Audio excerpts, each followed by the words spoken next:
14. How do we perform namaz when beginning namaz? Men raise both hands. Tips of thumbs touch earlobes. Palms must be turned towards the Qibla. The saying Allahu Akbar is begun as hands leave ears and finished as they are folded under navel.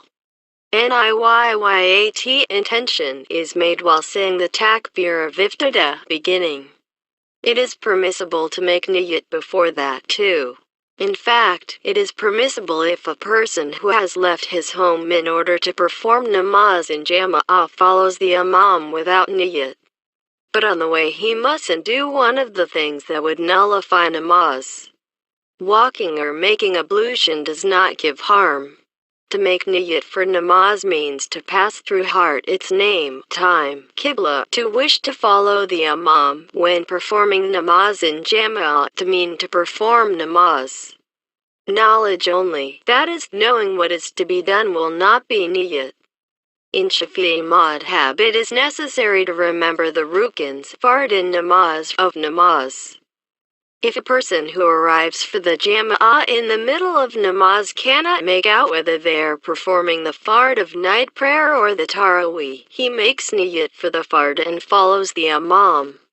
If the tarawih is being performed, his namaz becomes nafila, supererogatory, because it has been performed before the fard. For the tarawih cannot be performed before the fard. He performs the fard individually at once and then performs some of the tarawih together with the jama'ah. Next he performs the remaining rakats individually. Then he performs the namaz of witr. The niyyat made after the takbir of iftida is not sahih and that namaz is not acceptable. When making niyyat for prayers that are fard or wajib, it is necessary to know which fard or wajib they are. For example, it is necessary to know the name of the fard and to say, for instance, to perform today's early afternoon prayer, or the times fard. When performing the namaz of Iyd, Witr, or Nazr, it is necessary to think of its being wajib and its name. It is not necessary to make niyyat for the number of rakats. When performing a sunnat, the niyyat to perform namaz will suffice. The niyyat for the namaz of janazah is made as to perform namaz for Allah's sake and to pray for the deceased. If a person makes niyyat for the fard of early afternoon prayer when performing the first sunnat of early afternoon prayer, he will have performed the fard of early afternoon prayer. The namaz that he performs after that becomes nafila. The imam does not have to make niyyat to be the imam for men. But if he does not, he will not get the thawab of namaz in jama'ah. If he makes niyyat to be the imam, he will get this thawab too. While a person is performing namaz individually, it is permissible for someone else to come on and begin to follow him. The jama'ah must also make the niyyat as I follow the present imam. The imam has to make the niyyat as to become the imam for women when he is to conduct the jama'ah of women. It is not necessary for the jama'ah to know the imam. As the imam says the takbir, they must make the niyyat to follow him and begin the namaz immediately. It is good as well to make niyyat to follow the imam when he takes his place and to begin the namaz together. As one performs the namaz which one has started, considering that it is the present time's namaz and with the intention to perform the time's namaz, if the time becomes over and one does not know that it is over, the namaz will not be sahih. If one intended to perform today's fard, it would be sahih and it would be qada. Namaz performed before its time comes as supererogatory. If it has been performed after its time has been over, it becomes qada. That is, the person who makes his niyyat as to perform today's early afternoon prayer will have made qada of the early afternoon prayer if its time has been over. Likewise, if he thinks that the time is over and makes his niyyat as to make qada of today's early afternoon prayer, he will have made Ada 107 of the early afternoon prayer when he finds out later that its time was not over. In both cases he has made his niyyat for the same prayer but has been wrong in the times being over. But the prayer which he performs with the intention of making kata of his last early afternoon prayer does not stand for the present day's early afternoon prayer, for he has not made his niyat for today's prayer. By the same token, today's early afternoon prayer performed with the intention of Ada does not stand for any past early afternoon prayer that was omitted. Likewise, if a person makes his niyat to follow the imam and thinks that the imam is, let us say, Zayd, whereas the imam is not Zayd but someone else, his namaz will be accepted. But if he makes his niyat to follow Zayd and if the imam is someone else, his namaz which he performs by following him will not be accepted.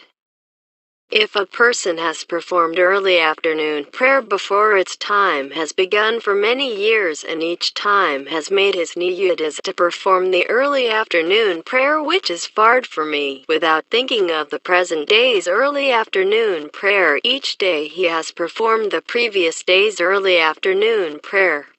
He has to make kata of the last day's early afternoon prayer only. If each day he has made his niyat for the present day's early afternoon prayer, whether or not he has used the word Ada in his niyat, he has performed the present day's early afternoon prayer, but because he has performed them all before their time began, none of them has been the fard of early afternoon prayer. They all have been nafila. He has to make kata for them all. As it is seen, it is necessary to know the times of namaz and to perform them in their prescribed times. When beginning to worship, saying orally only is not called niyat. Worships done without the niyat made by heart are not acceptable in the four madhabs. No one heard Rasulullah, the Sahaba, the Tabi'in, or even the four imams make niyat by tongue. Please see Chapter 2, Par 15.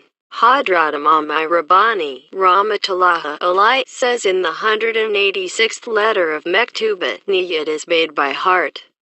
It is bid'ah to make niyat orally. This bid'ah has been called hasana, good, useful.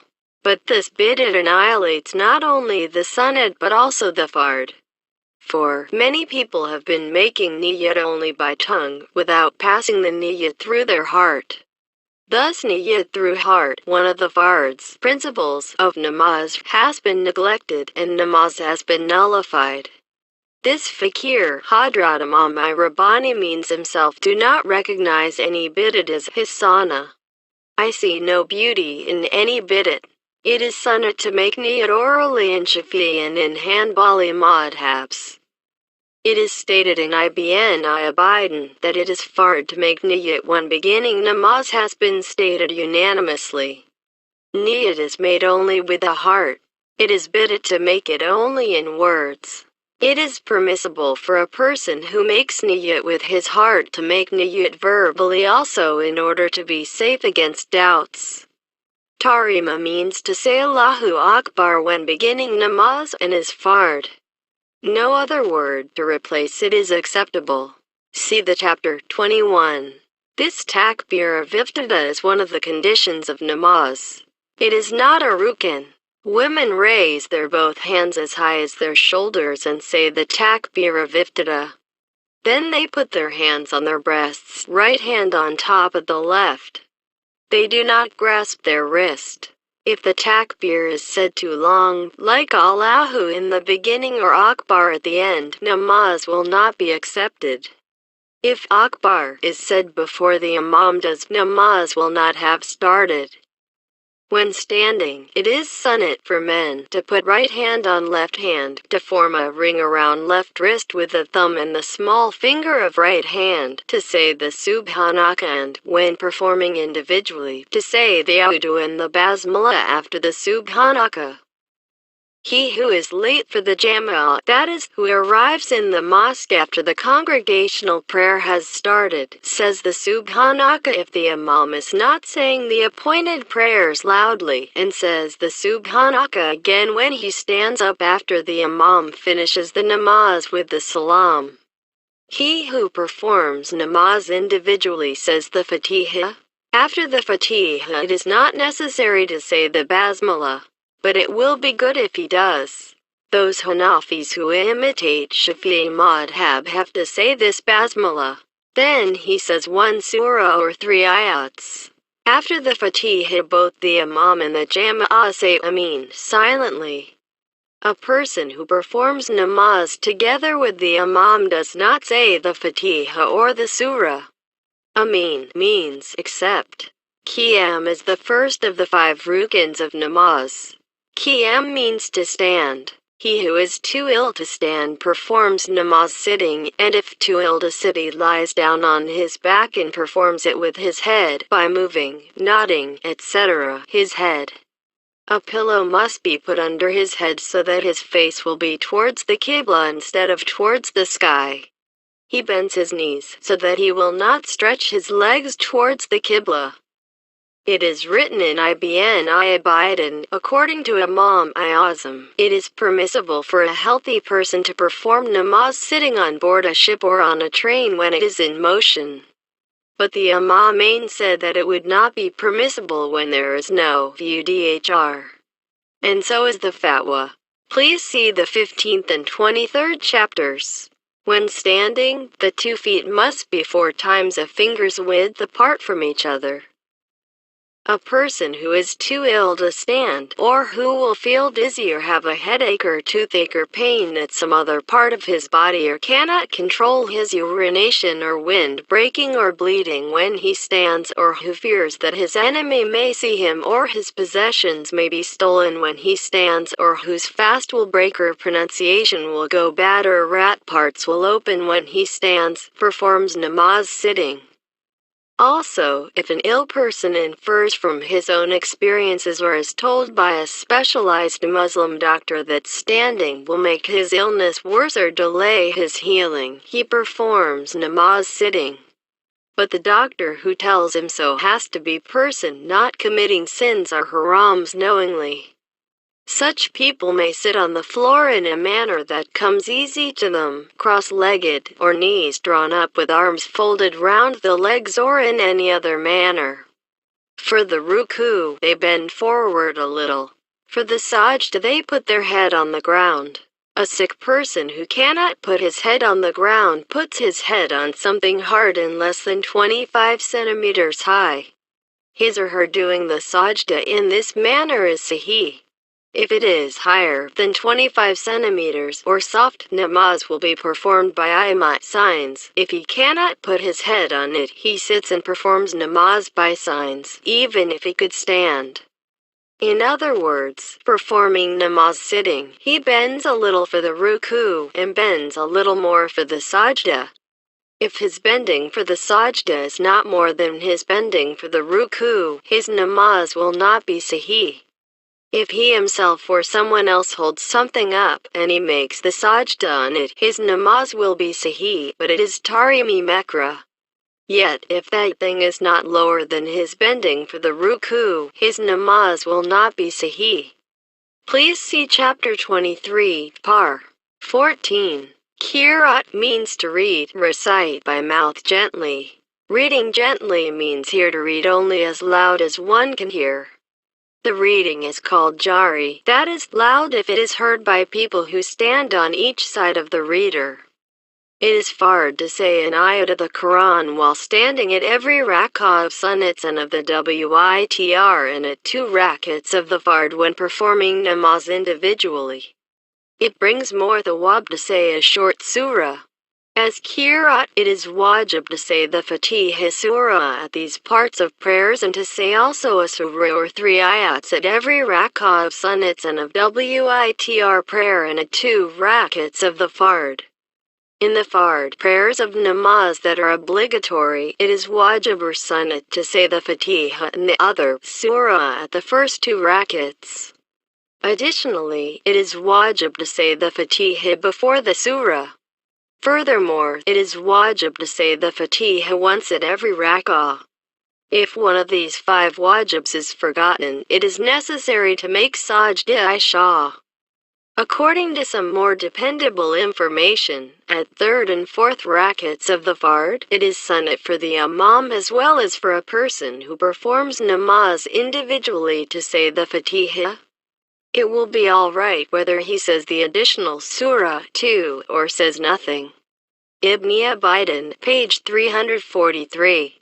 Please see chapter 17. In the other three madhabs, it is fard to say the Fatiha in every namaz and in every rak'ah. A settled person who follows the traveling one stands up when the imam makes the salam after the second rak'ah and performs 2 more rak'ats, but he does not make the qira'at. That is, he does not say the Fatiha or the other surah. He does not say any prayer as if he were performing namaz behind the imam. It is written on the 73rd page of Jami or Rumuz 108 and on page 106 of Tatarhaniya 109. According to some savants, a settled person who performs namaz behind a traveling imam does not make the qira'at, does not say any prayer in the third and fourth rak'ats. But according to Shams al-Aim Abdulaziz Halwani and other ulama, he has to make the qira'at. Then, he had better be prudent and say them. Because the qiyam, standing in namaz, is the place for qira'at, there is no harm in making the qira'at. It is written at the end of Halabi Kabir, if the medicine which you have to use to diminish your toothache impedes your recital of the Quran, and if it is nearly the end of the time of namaz, you follow an imam. If you cannot find an imam, you perform the namaz alone without reciting anything. For toothache is a difficulty that cannot be helped. When making the qira'at, it is not permissible to recite translations of the Quran. As written in the 364th page of Ibn Abidin, in every prayer of namaz except Friday prayer and Eid prayer, it is sunnat for the imam that the surah he says in the first rak'ah after the Fatiha be twice as long as the one he says in the second rak'ah. A person who performs namaz individually may say a surah every prayer of namaz. It is makruh to say a surah in the second rak'ah 3 ayats longer than the surah said in the first rak'ah. It is makruh for the imam to form it a habit to say the same ayats in the same rak'ats of the same prayer of namaz. It is said by savants that this is so for those who perform namaz individually to do so in every prayer. From time to time one ought to say some other ayats. It is tanzihi makruh to say in the second rak'ah the same ayats that you have said in the first rak'ah. If you say the qul a'udhu by Rabbin Nas in the first rak'ah, you say it again in the second rak'ah. For it would be worse to say the previous surahs. In the second rak'ah it is best to say the ayat that is right after the one said in the first rak'ah. In the second rak'ah it is makruh to skip the short surah following the surah said in the first rak'ah and say the one right after it. It is not makruh to say several successive surahs in one rak'ah, yet it is best to say one surah. In the second rak'ah it is makruh to say the ayats or surahs that are before the ones you have said in the first rak'ah. It is always wajib to read the Quran's surahs or ayats in the order as they are written in the Quran. Only when making the Hatm 110, it produces much thawab to begin reading the Surah of Baqarah right after reading the Qul A'udhu. Saying 3 ayats as long as a short surah each is better than saying a long surah. That is, there is more thawab in it. Ruku. After the surah you bend for the ruku, saying the takbir. In the ruku, men open their fingers and put them on their knees. They keep their back and head level. In the ruku, you say Subhana Rabbil Azim at least thrice. If the imam raises his head before you have said it 3 times, you must raise your head too. In the ruku, your arms and legs must be straight. Women do not open their fingers. They do not keep their head and back level, nor their arms and legs straight. It is sunnat for the imam as well as for a person who is performing namaz by himself to say Sami Allahu liman hamide while straightening up from the ruku. The jama'ah does not say it. Right after saying it, a person who is performing namaz by himself and the jama'ah, upon hearing the imam recite it, must say, Rabbana lakal hamd, and stand upright, and then, saying, Allahu Akbar, while kneeling down for the sajda, put first the right knee and then the left knee, followed by the right and left hands, on the floor. 111. Finally, the nose and the forehead bones are put on the ground. Sajda. In the sajda, fingers must be closed, pointing towards the qibla in line with the ears, and the head must be between hands. It is fard to put the forehead on something clean, such as a stone, some earth, wood, cloth, and it is said by savants that it is wajib to put the nose down, too. It is not permissible to put only the nose on the ground without a good excuse.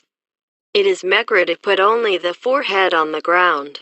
In the sajda you must say Subhana Rabbiyal A'la at least thrice. The Shia say that it is better to make the sajda on a brick made from the clay of Karbala. 112.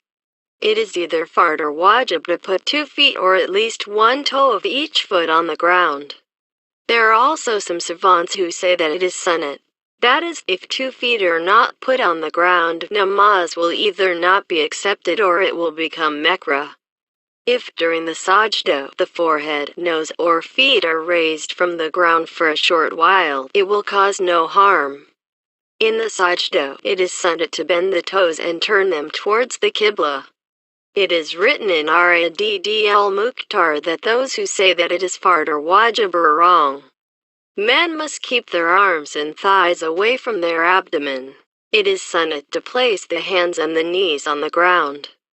It is sunnat to keep the heels a 4-finger width away from each other in the qiyam, but in the ruku, qama, and sajda they must be kept together. It is written on the 315th page of Hulabi Kabir and also in the book Dur al-Mukhtar. One of the sunnats in the ruku is to keep the heel bones together. For doing this, when bending for the ruku, the heel of the left foot is brought near the right foot. They are separated again when standing up for the qiyam after the sajda. Although it is sahih to prostrate on the winding cloth of one's turban, or on the lowest parts of one's sleeves and skirts, or on one's hands, it is tanzihi makruh in the absence of an excuse. It will be sahih to prostrate on a carpet, a mat, some wheat or barley, throne, a sofa, and on a vehicle which is on the ground on condition that you will press on them until you feel their hardness, that is, until your forehead cannot move downward anymore. However, prostrating on an animal, a seesaw made between 2 trees, or on rice and millet that aren't put in a sack is not sahih. Because the clothes on oneself is considered part of one's organs, the surfaces under them should be clean. For this reason, as his person without an ablution is not permitted to hold the Quran with his hands, likewise, he is not permitted to hold it with the end of his sleeves. He is permitted to hold it with things, such as clothes he is not wearing, or with a towel or a handkerchief. Namaz can be performed on them when they are spread on a najis place. Likewise, a janazah namaz should not be performed while wearing shoes with najis soles or while stepping on a najis place. But it is sahih to perform it while stepping on the clean upper surface of the shoes after taking them off. It is written in Hulabi, when going into the sajda it is makruh to pull up the skirts of your loose long robe or your trousers, and it is makruh to fold them before beginning namaz. It is makruh to perform namaz with folded or short sleeves, cuffs or skirt. It is makruh to perform namaz with a bare head because of laziness or without realizing the importance of performing namaz with a covered head. And it causes disbelief to slight namaz. It is not makruh not to cover one's head in order to show one's inferiority and incapability and because one fears Allahu Ta'ala. That is, if a person who turns pale, trembles, forgets himself and everything for fear of Allahu Ta'ala and does not cover his head, it will not be makruh. But even such people had better cover their heads. For not to cover one's head means to disobey the ayat. Take your ornamented clothes and cover yourself for namaz. It is mustahab to wrap a white turban round the head. The fact that Rasulullah sallallahu alaihi wasallam used even a black turban is written in the book Marifat Nama 113. He would allow two spans from the end of his turban hang down between his two shoulder blades. A person who is too ill to prostrate for the sajda, or a healthy person who cannot find an empty place in the mosque, must not prostrate on anything higher than 25 centimeters. However, the person who cannot find an empty place can make the sajda on the back of another person who is performing the same prayer of namaz and who is making the sajda on the ground. But his knees must be on the ground. But it is mustahab for a healthy person to perform the namaz after the mosque is not crowded anymore, or to go to another mosque that is not crowded and perform his namaz there.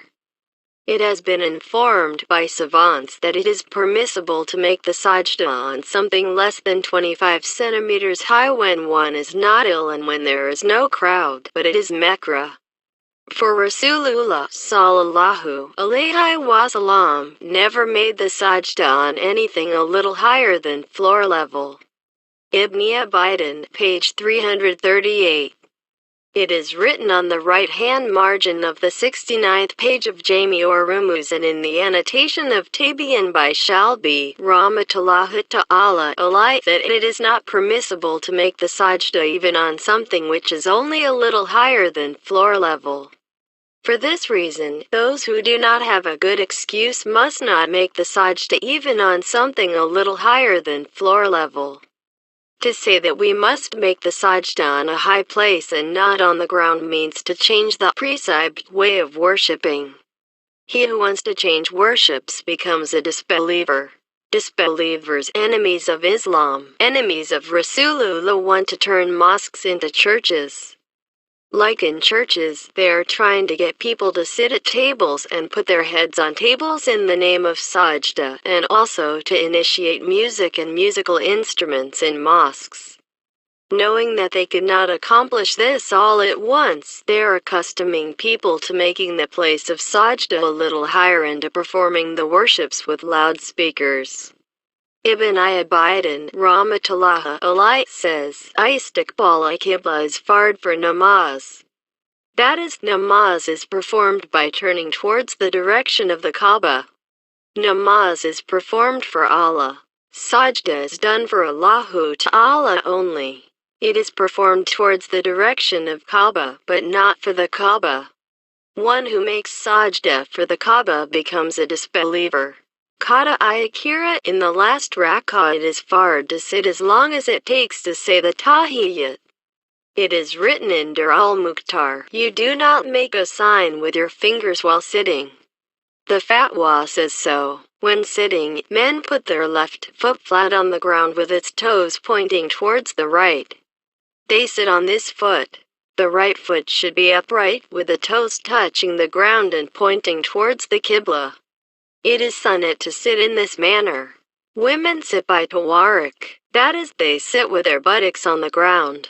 Their thighs should be close to each other. Their feet should jut out from their right.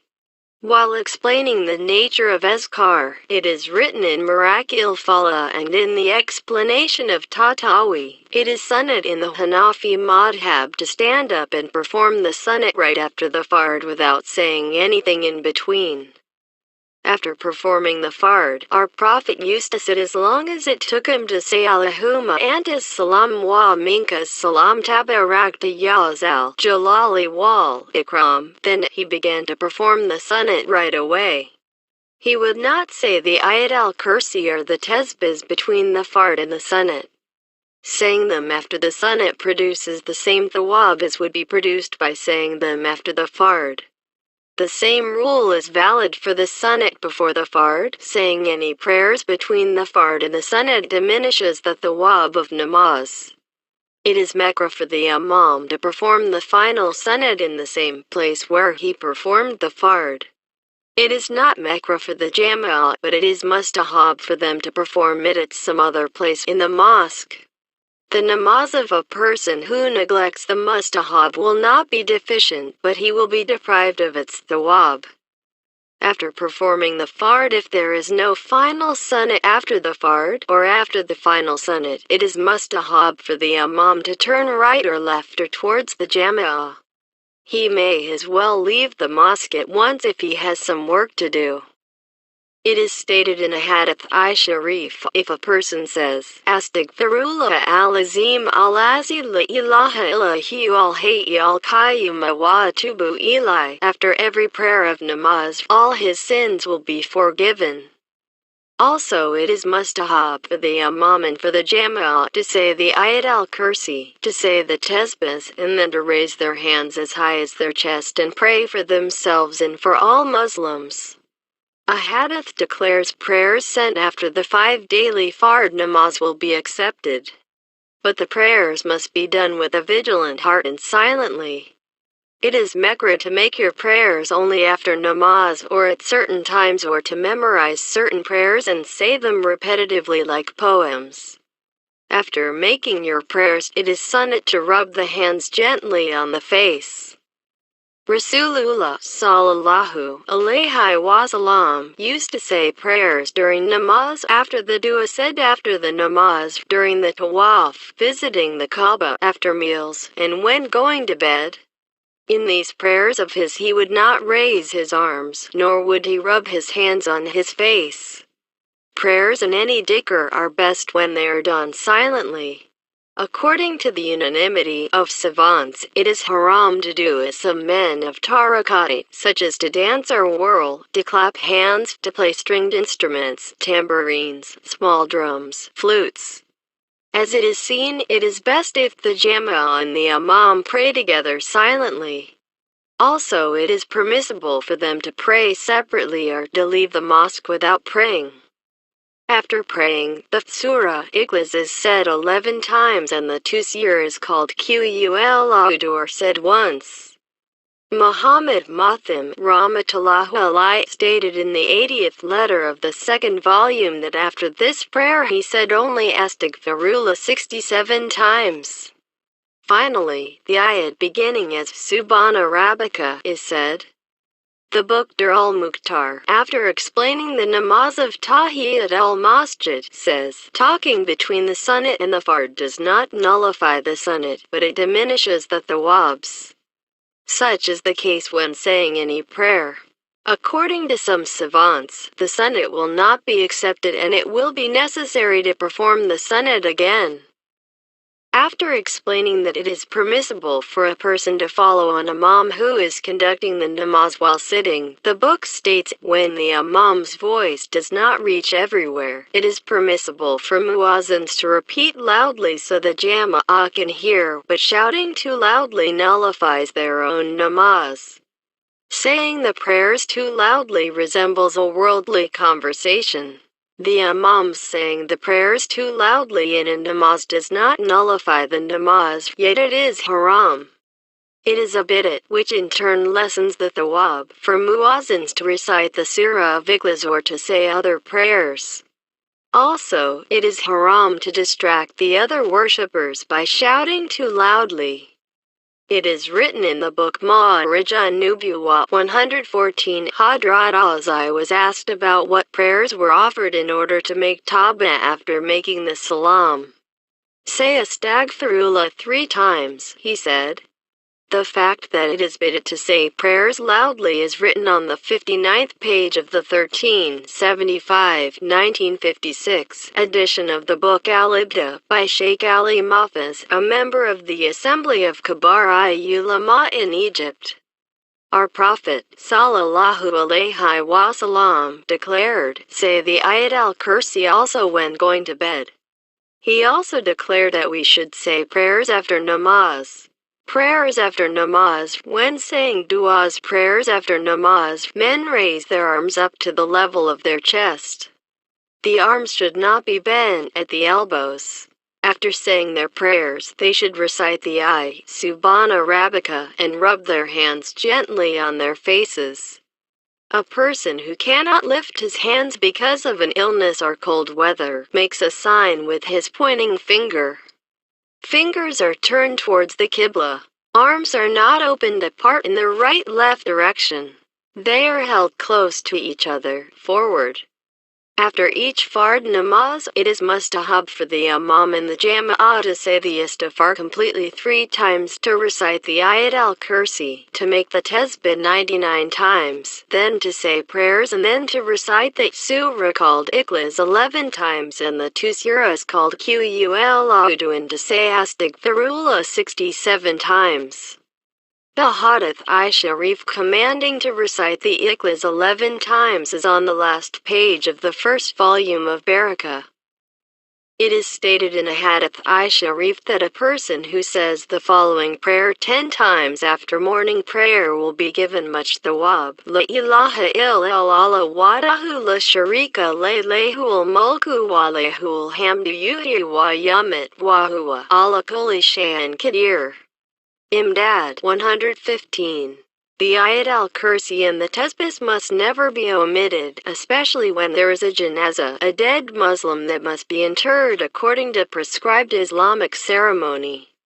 Cannot a janazah that is delayed for hours for various reasons be delayed a few minutes longer in order to say these prayers? Those who prevent the jama'ah from saying these prayers must fear very much being placed among those cruel people who are declared in the 114th ayat of Baqarah Surah to be those who will be tormented bitterly in hell. How lucky for those pious imams and muazzins who do not prevent the jama'ah from saying these prayers.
At each prayer of namaz they get the blessings for 100 martyrs. For our Prophet declared, "He who recovers one of my forgotten sonnets will get the blessings for 100 martyrs." In order to be safe against bid'at, muazzins should say the azan loudly on minarets and the iqamat inside the mosques, and they should say the takbirs of namaz loudly only when necessary, without using loudspeakers. The ayat al-kursi, the tasbihs and the kalima-i-tahlil should be said silently after the final sunnat in the Hanafi madhab and immediately after the fars in the Shafi'i and Maliki madhabs. While saying the dua, the fact that it is mustahab to say salat and salam for Rasulullah sallallahu ta'ala alayhi wasallam is written in the chapter about WITR prayer in Tatawi, an explanation of the book Imdat. The fact that it is haram, forbidden, to prostrate to make sajda after namaz is written in the book Dar al-Mukhtar, in its chapter about the sajda of tilawah. It is fitted for the imam and the jama'ah to greet each other by putting their hands on their chests. Islam does not recognize any kind of greeting done by moving the hands or the body. Ibn Nujaym Zainal Abidin Misri Rahmatullahi Ta'ala Alai states that such greetings are sinful. Please read the final part of the 15th chapter of the 5th fascicle of Endless Bliss. It is written in the explanation of Sharat al-Islam. A hadith I-Sharif declares any dua made at the time of dawn and after the prayers of namaz will be accepted. It is sunnah to begin the dua with Hamd Utana 116 and Salawat 117 and to rub both palms gently on the face after the dua.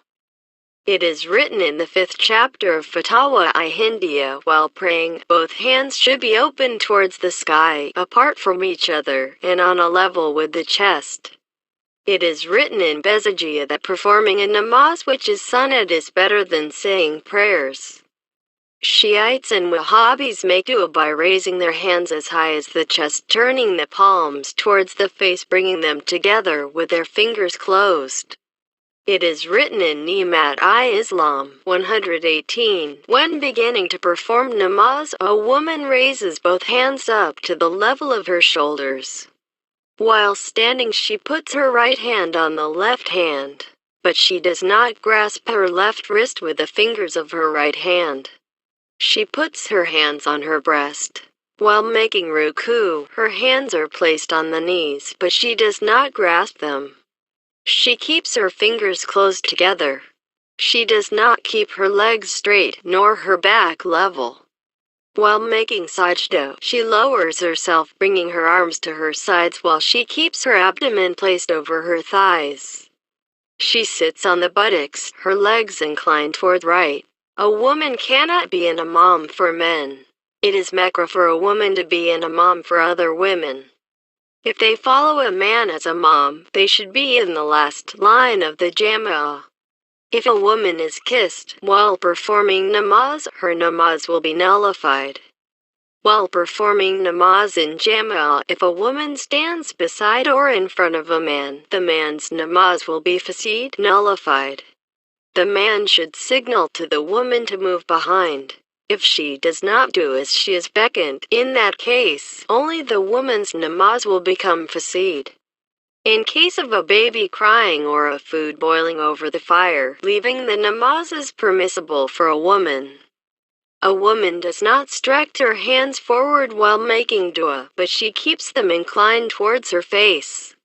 15 Namaz during travels. Being safari or musafir means being a traveler.